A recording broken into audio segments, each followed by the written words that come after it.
Halo, Assalamualaikum warahmatullahi wabarakatuh. Perkenalkan nama saya Angelina Elaria Janita dengan NIM 2892150024 dari Prodi Manajemen dengan mata kuliah Digital Business dan dosen pengampu yang terhormat Ibu Cynthia Anissa Rahman Putri, SPD MPDE.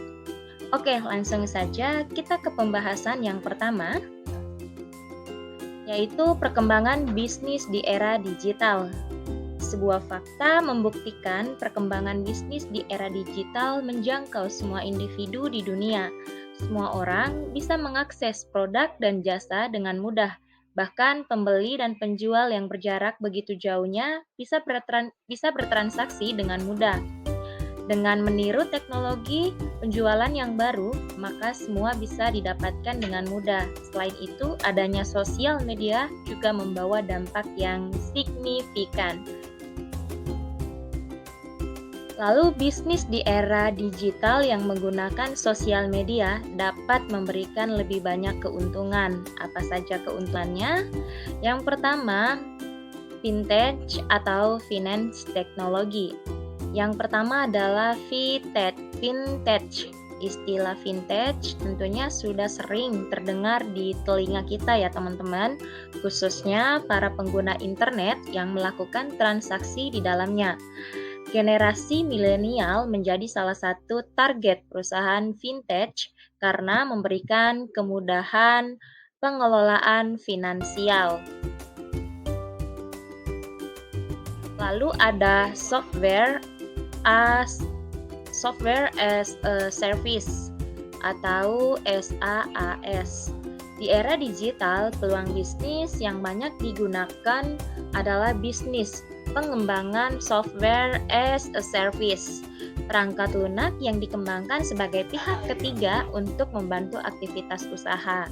Adapun bentuk penjualannya berupa business to business, artinya pelanggan utama adalah sesama pebisnis. Contoh bisnis software as a service adalah software payroll, absensi, software keuangan, atau software pendataan. Lalu yang berikutnya ada cloud hosting. Ini merupakan salah satu teknik penyimpanan data yang ringan dan sangat mudah diakses. Dasarnya masyarakat pasti pernah menggunakan cloud tetapi tidak tahu kalau itu adalah cloud. Contohnya Google Drive dan Dropbox cloud yang paling populer digunakan. Itulah yang membuat cloud hosting sangat laku di era digital karena saat ini sangat berdekatan dengan dunia industri dan proses bisnis. Lalu berikutnya ada bisnis jual beli online. Di era digital, bisnis jual beli secara online semakin menjanjikan. Promosi yang relatif mudah dan efisien serta tidak mengeluarkan banyak biaya operasional. Banyak penawaran cara pembayaran yang bisa dipilih, sistem pembayaran cash on delivery atau COD, virtual banking hingga pembayaran lewat vintage. Lalu ada on-demand service. On-demand service adalah peluang bisnis di era digital yang selanjutnya. On-demand service sering sekali digunakan oleh masyarakat, contohnya aplikasi transportasi online. Pada dasarnya, on-demand service adalah layanan jasa yang muncul jika ada kebutuhan bisnis yang fleksibel membuat on-demand service makin digemari.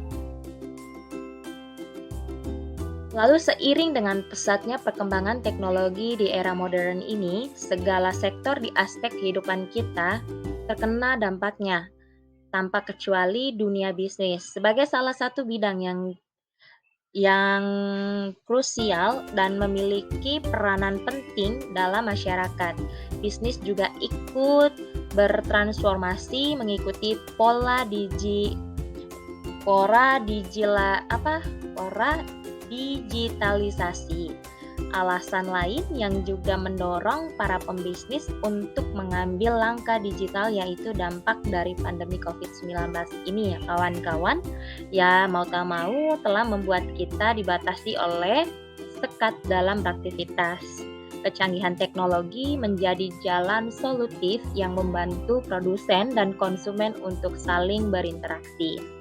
Mengatasi tantangan tersebut, pada Minggu 20 Maret 2022, Badan Eksekutif Mahasiswa atau BEM Universitas Ahmad Dahlan atau UAD menggelar webinar dan pelatihan kewirausahaan dengan tema Membangun Bisnis di Era Digital.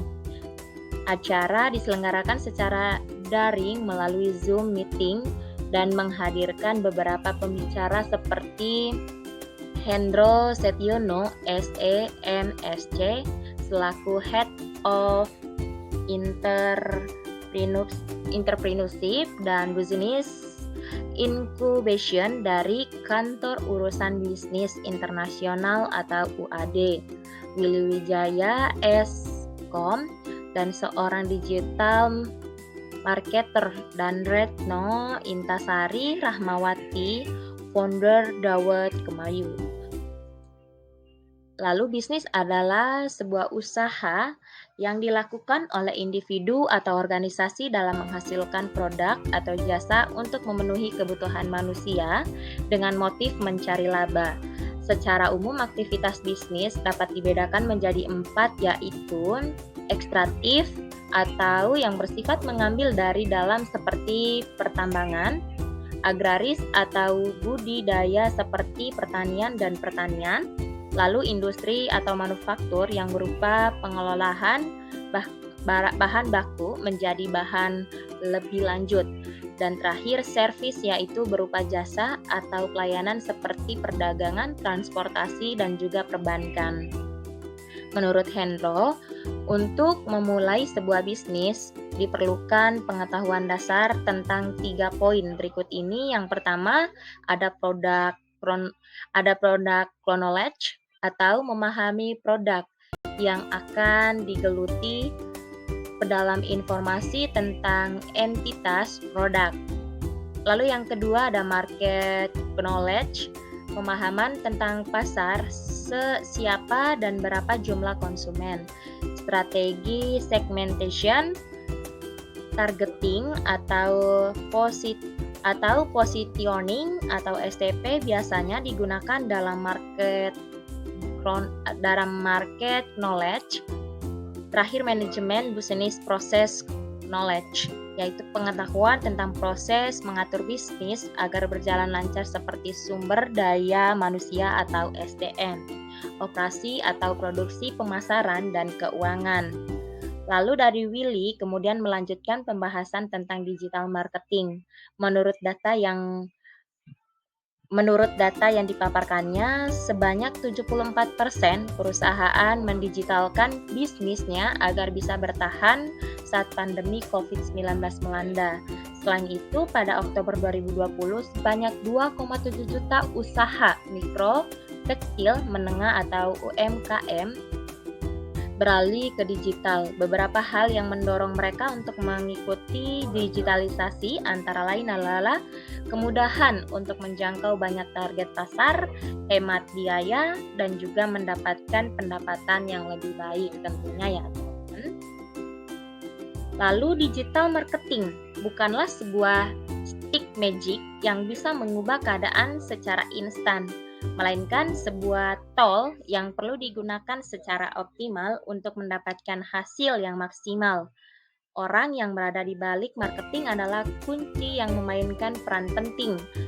Dalam hal ini, kita harus siap membakar uang, menghadapi berbagai resiko yang mengintai.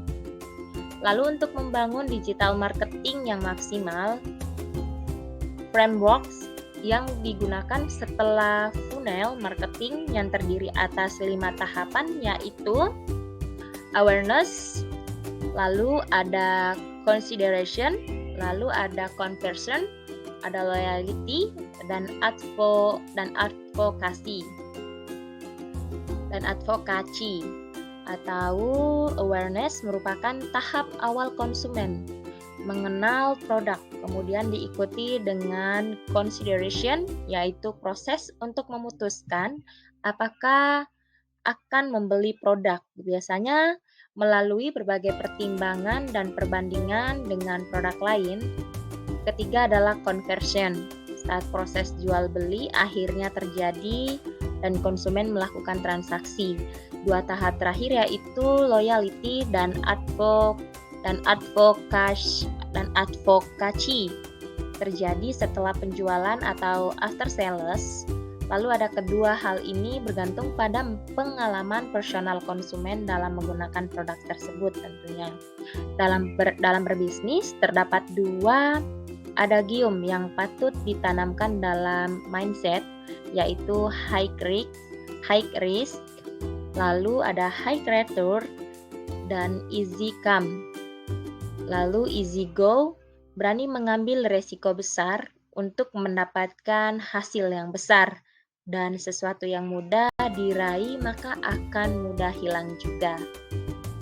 Oke teman-teman, sekian video pembahasan materi dari saya tentang perkembangan era digital sekarang tentunya ya teman-teman. Sekian dan terima kasih. Assalamualaikum warahmatullahi wabarakatuh.